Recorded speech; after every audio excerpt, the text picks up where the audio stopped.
Hello students, economics world में आपका स्वागत है। मैं हूं doctor Rajiv Ranjan, assistant professor department of economics, Deoghar college Deoghar. दोस्तों, आज हम बात करेंगे फ्री ट्रेड वर्सेस प्रोटेक्शन। मुक्त व्यापार या स्वतंत्र व्यापार क्या है, स्वतंत्र व्यापार किसे कहते हैं और स्वतंत्र व्यापार में संरक्षणवाद की धारणा क्या है। स्वतंत्र व्यापार कहने से तात्पर्य है जब कोई दो देश आपस में वस्तुओं का आयात और निर्यात करते हैं अथवा एक्सपोर्ट और इंपोर्ट करते हैं, तो दोनों देशों को एक दूसरे देशों के साथ व्यापार करने में कोई रोक टोक, कोई हस्तक्षेप, कोई रुकावट, कोई अवरोध नहीं होना चाहिए। स्वतंत्र व्यापार वह स्थिति है जहाँ पर कोई बाह्य हस्तक्षेप न हो। एडम स्मिथ ने कहा था कि स्वतंत्र व्यापार वह व्यापार है जहाँ व्यापारिक नीति उस प्रणाली को माना जाता है जिसमें घरेलू एवं विदेशी वस्तुओं में कोई अंतर नहीं रह जाता है, नहीं तो विदेशी वस्तुओं पर कोई अतिरिक्त कर लगाया जाता है और न ही घरेलू वस्तुओं को कोई विशेष रियायत या सुविधा दी जाती है। मुक्त व्यापार में दो देशों के मध्य वस्तुओं के आयात एवं निर्यात पर बिना किसी रुकावट का, बिना किसी अवरोध का पूर्ण स्वतंत्रता के साथ जब व्यापार किया जाता है तो हम इस तरह के व्यापार को मुक्त व्यापार नीति या फ्री ट्रेड पॉलिसी कहते हैं। अर्थात मुक्त व्यापार वह स्थिति है जिसमें प्रशुल्क, कोटा, अभ्यांश यानी परिमाणात्मक अंतर, विनिमय नियंत्रण, करों तथा आर्थिक सहायता का अभाव होता है। यानी इस प्रकार के किसी भी आर्थिक सहायता की आवश्यकता नहीं होती है, अर्थ का कोई उपयोग नहीं होता है और कोई भी देश दूसरे देशों के साथ आसानी से अपने व्यापार को करने के लिए स्वतंत्र है। मुक्त व्यापार से या स्वतंत्र व्यापार से क्या लाभ है, क्यों दुनिया के लोग एक दूसरे देशों के साथ व्यापार करते हैं। दोस्तों, एक बात ध्यान देने का है कि दुनिया का कोई भी देश आत्मनिर्भर नहीं है। हर देश को किसी न किसी देश के साथ व्यापार करना है। तो स्वतंत्र व्यापार से लाभ क्या है? स्वतंत्र व्यापार आपस में लाभकारी क्षेत्रीय श्रम विभाजन का विस्तार करता है। देशों के संभावित जो वास्तविक राष्ट्रीय आय या राष्ट्रीय उत्पादन में वृद्धि करने में, विश्व में अपने देश के जीवन स्तर को उच्च बनाने में या जीवन स्तर को उच्च करने में संभव बनाता है या पॉसिबिलिटीज दिखता है। स्वतंत्र व्यापार के पक्ष में कुछ तर्क दिए जाते हैं। कुछ अर्थशास्त्रियों ने इस पर कुछ तर्क दिया है। स्वतंत्र व्यापार व्यापार चक्रों के कुप्रभावों को काफी हद तक समायोजित कर लेता है। व्यापार चक्र का कुप्रभाव क्या है? हम जानते हैं कि वैश्विक बाजार में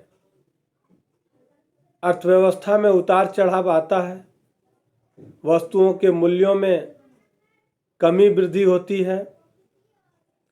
तो इससे होने वाले जो प्रभाव हैं, कुप्रभाव हैं, उसको मुक्त व्यापार या स्वतंत्र व्यापार खुद में समायोजित कर लेता है।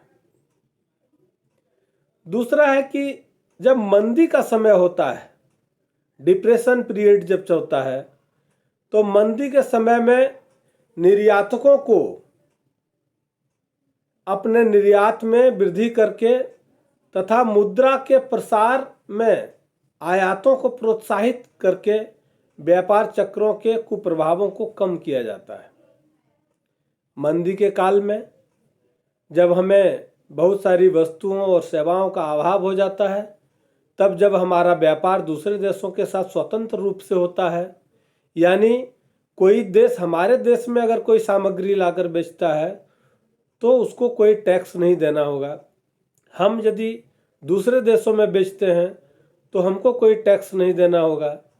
यानी आसानी से सरलता पूर्वक कोई भी देश एक दूसरे देशों के साथ जिसके साथ स्वतंत्र व्यापार का अनुबंध है या एग्रीमेंट है, उसके यहाँ हम आसानी से वस्तुओं और सेवाओं को बेच सकते हैं। तीसरा है भेदभाव रहित व्यापार होने के कारण सभी देशों में आवश्यक कच्चे माल की पर्याप्त मात्रा में समान स्तर पर पूर्ति होती रहती है। हमको जो रॉ मटेरियल चाहिए, आपको जो रॉ मटेरियल चाहिए, आपके आवश्यकता के अनुरूप आप अपने यहाँ की आवश्यकताओं को पूरा करने के लिए पर्याप्त मात्रा में समान स्तर पर एक दूसरे देशों को पूर्ति करने में सहायता मिलती है।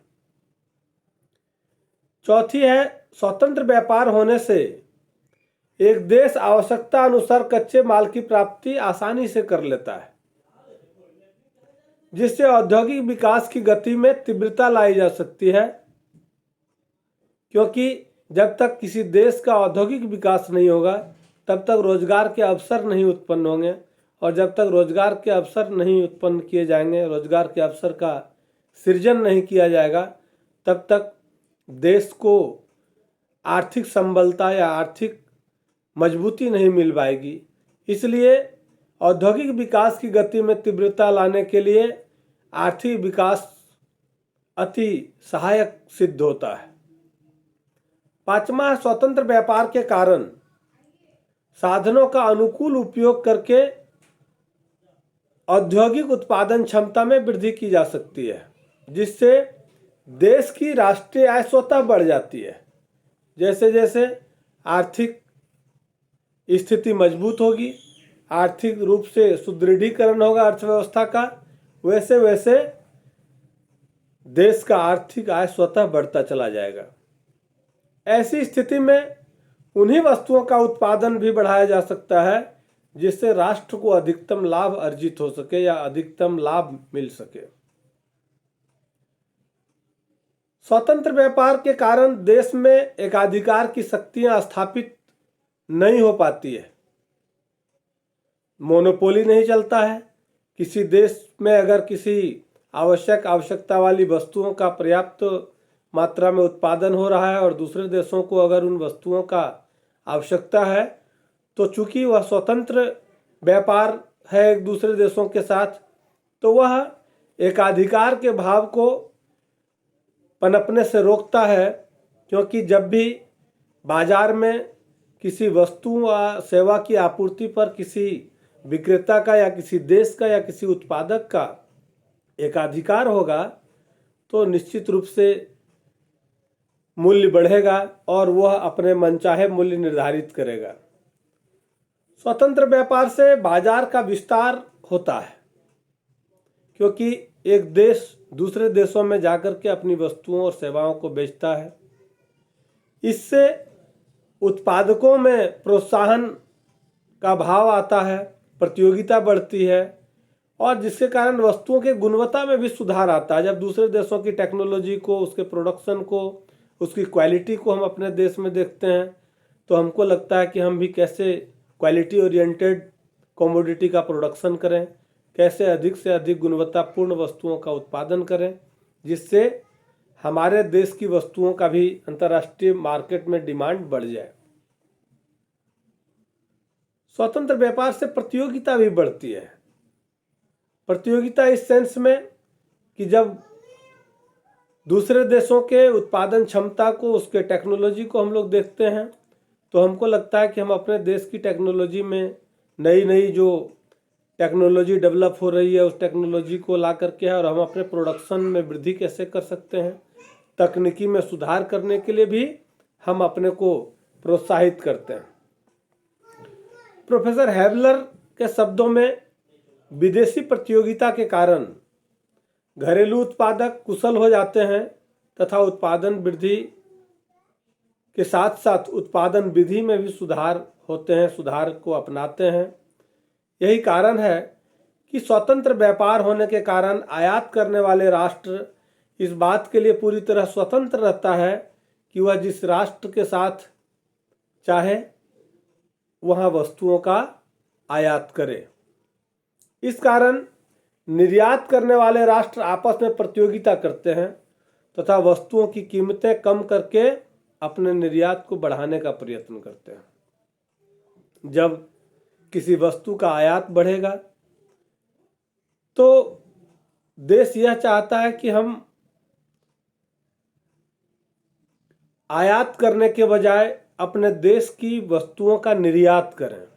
ये प्रतियोगिता का भाव बढ़ता है जिससे अर्थव्यवस्था को मजबूती मिलती है। इससे आयातक राष्ट्र जो देश दूसरे देशों में आयात करते हैं वहाँ से सस्ती कीमत पर वस्तुएं उपलब्ध हो जाती है और आसानी से वो उन वस्तुओं और सेवाओं को अपने देश की आवश्यकता के अनुरूप उसका उपयोग कर सकते हैं।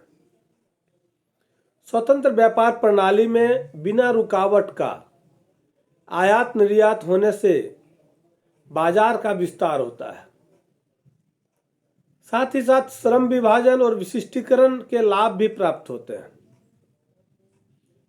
इससे अनुकूलतम मात्रा में उत्पादन होकर लागत में कमी आती है और पूरा विश्व लाभान्वित होता है।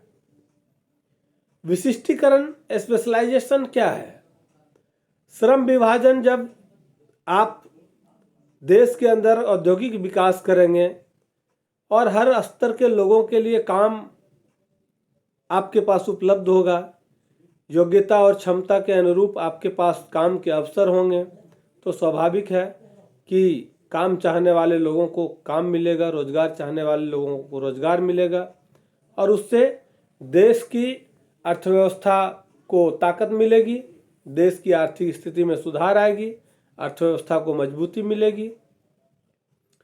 स्वतंत्र व्यापार की स्थिति में बिना किसी प्रतिबंध का एक देश दूसरे देश के संपर्क में आ जाते हैं और आपस में सद्भावना और सहयोग में भी वृद्धि होती है। एक दूसरे से वैचारिक दृष्टि से तारतम्य भी स्थापित होता है। स्वतंत्र व्यापार की कुछ हानियां भी हैं। कुछ अर्थशास्त्रियों ने उसके हानि को भी दृष्टिगोचर करने का प्रयास किया है। स्वतंत्र व्यापार प्रणाली से विकासशील देशों में छोटे छोटे उद्योगों की स्थापना में बाधा पड़ती है। कहता है कि जो देश अभी अभी विकासशील अवस्था में है, डेवलपिंग कंट्री है, उन देशों के अंदर जो छोटे छोटे उद्योग स्थापित हो सकते थे वस्तुओं और सेवाओं का उत्पादन करने के लिए, उनको बाधा होती है क्योंकि इस प्रणाली में प्रतियोगिता को बल मिलता है। क्योंकि जब दूसरे देशों से वो वस्तुएं हमारे यहाँ आयात की जाती है तो देश के अंदर छोटे छोटे उद्योगों को स्थापित होने का अवसर नहीं मिल पाता है और नए उद्योग उसके सामने टिक नहीं पाते हैं। क्योंकि जब कोई दूसरा देश उन वस्तुओं को हमारे देश में या हम किसी वस्तु को दूसरे देश में स्वतंत्र रूप से जाकर के बेचते हैं तो नए उद्योगों को उनके सामने टिकने का मौका नहीं मिलता है। क्योंकि जब भी हम कुछ नया करते हैं तो उसमें पूंजी की, पैसेंस की, साहस की आवश्यकता होती है। तो जो पहले से किए आ रहे हैं वो इस क्षेत्र में दक्ष होते हैं, इसलिए नए उद्योगों को पनपने का मौका नहीं मिलता है। दूसरी हानि है कि मुक्त व्यापार प्रणाली में विकासशील देश विकसित देशों के साथ प्रतियोगिता नहीं कर पाते हैं क्योंकि वह पहले से सक्षम होता है, आर्थिक दृष्टिकोण से मजबूत होता है और उसका सामना करना थोड़ा कठिन होता है, जिससे विकासशील देशों का शोषण होने लगता है। स्वतंत्र व्यापार से विश्व के बाजारों में स्वस्थ प्रतियोगिता की जगह गला काट या गला घोंट प्रतियोगिता को बल मिलता है। क्योंकि नए उत्पादक उद्योग लगाने में सक्षम नहीं होते हैं। विकसित राष्ट्र निर्यात बढ़ाने हेतु राशि पतन का भी सहारा लेने लगते हैं, जिससे विकासशील राष्ट्रों को भारी हानि उठानी पड़ती है। इसी कारण अनेक देशों ने आयात पर प्रतिबंध लगाया। कई बार जब हम स्वतंत्रता पूर्वक अपनी वस्तुओं और सेवाओं का दूसरे देशों में व्यापार करने के लिए स्वतंत्र होते हैं, तो हम गुणात्मक दृष्टिकोण से खराब वस्तुएं भी उन देशों में बेच देते हैं, जिससे गलाघोंट प्रतियोगिता को बढ़ावा मिलता है।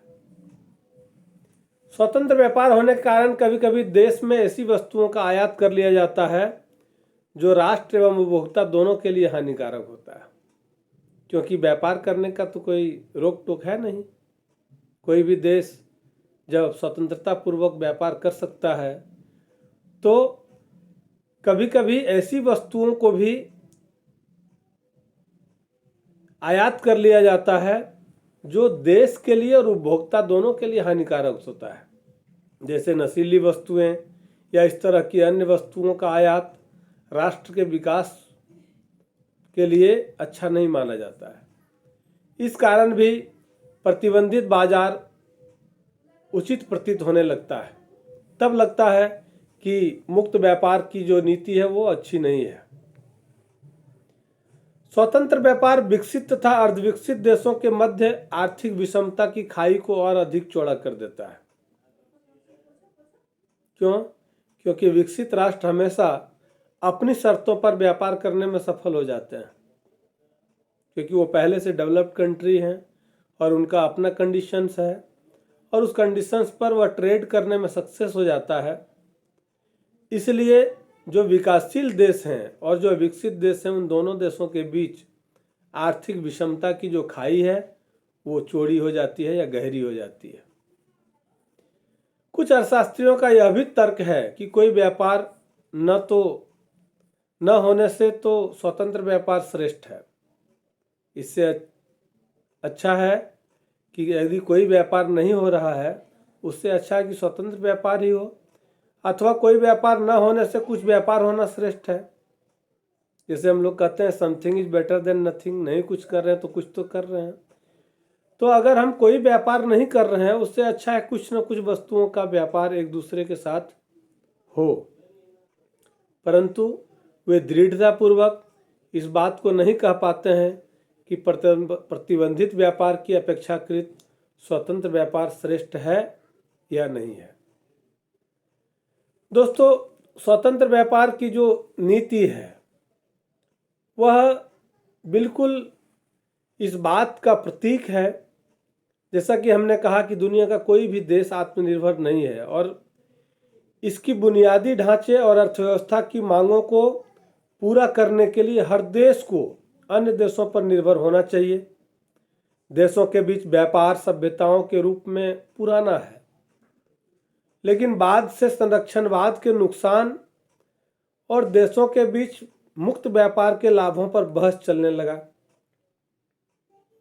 मुक्त व्यापार और संरक्षणवाद के बीच अंतर करने से पहले हमको संरक्षणवाद को भी थोड़ा सा समझना होगा। संरक्षणवाद क्या है? संरक्षणवाद उन नीतियों या नियमों और विनियमों को संदर्भित करता है जो किसी भी दूसरे देश के साथ व्यापार करते समय टैरिफ के रूप में एक राष्ट्र आस्थान की बाधाओं को मदद करते हैं। यह कभी कभी देश के घरेलू उत्पादकों के हित की रक्षा के लिए देश की चाल है, क्योंकि सस्ते आयातित वस्तुओं ने देश के अंदर की वस्तुएं बनाने वाले कारखानों को बंद कर दिया। जब हम सस्ती कीमतों पर, जैसे हम लोग चाइना से इलेक्ट्रॉनिक गुड्स सस्ती दरों पर मंगाते हैं, उससे क्या है कि डोमेस्टिक प्रोडक्शन को बढ़ावा नहीं मिल पाता, क्योंकि वो सस्ते दर पर दूसरे देशों से हमारे देश में आ जाता है और आसानी से उपलब्ध हो जाता है। इसके कारण देश के अंदर जो घरेलू उत्पादन होना है, इस तरह के उत्पादक सस्ती बाजार की प्रतियोगिता के सामने टिक नहीं पाते हैं और कारखानों को बंद कर दिया जाता है। हालांकि कई बार राष्ट्रीयता के प्रति संरक्षणवाद को अपनाया जाता है, जैसे इस देश के अंदर मेड इन इंडिया को अभी बल दिया गया है, देश के अंदर उत्पादन हो। ऐसे समय में कई बार जब देश गैर आर्थिक शुल्क का सामना करते हैं, उदाहरण के लिए भारत में बने कालीन विश्व प्रसिद्ध हैं और भारत उन्हें यूरोप और अमेरिका सहित कई देशों में निर्यात करता है, लेकिन अचानक अमेरिका ने भारत में कालीनों के निर्माण में बाल श्रम के इस्तेमाल का हवाला देते हुए इस व्यापार में बाधाएं रखने का फैसला किया। वस्तुओं के आयात को कम करने के लिए सबसे आसान तरीकों में से एक को टैरिफ लगाकर आयात की कीमतों को बढ़ाना और घरेलू उत्पादकों को मदद करता है, क्योंकि वे घरेलू बाजार में प्रतिस्पर्धा रहते हैं। संरक्षणवाद के अन्य तरीकों से वस्तुओं पर कोटा प्रतिबंध लगाया जाता है ताकि देश में प्रवेश करने वाली मात्रा कम से कम हो, स्थानीय उत्पादकों को प्रभावित नहीं करती हो। यानी कोटा से मतलब है अभ्यांश या परिमाणात्मक रूप से कितना आयात करेंगे या कितनी वस्तुओं को आप मंगा रहे हैं। इसका एक और बिंदु है निःशुल्क व्यापार क्या है, जिसको हम लोग स्वतंत्र व्यापार कहते हैं। उसका एक पक्ष है। दूसरी तरफ मुक्त व्यापार की अवधारणा एक ऐसी स्थिति को संदर्भित करती है जहां दो देशों के बीच व्यापार में कोई बाधा नहीं है।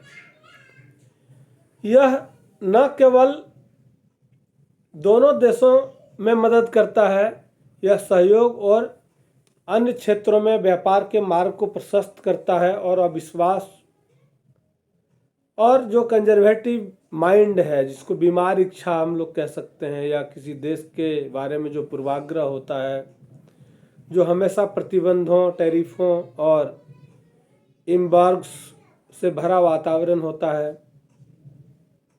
निःशुल्क व्यापार रातों रात नहीं होता है और यही वजह है कि देश आर्थिक समझौते और समझौतों में धीरे धीरे सभी कृत्रिम टैरिफों को दूर करने के लिए प्रवेश कर रहे हैं।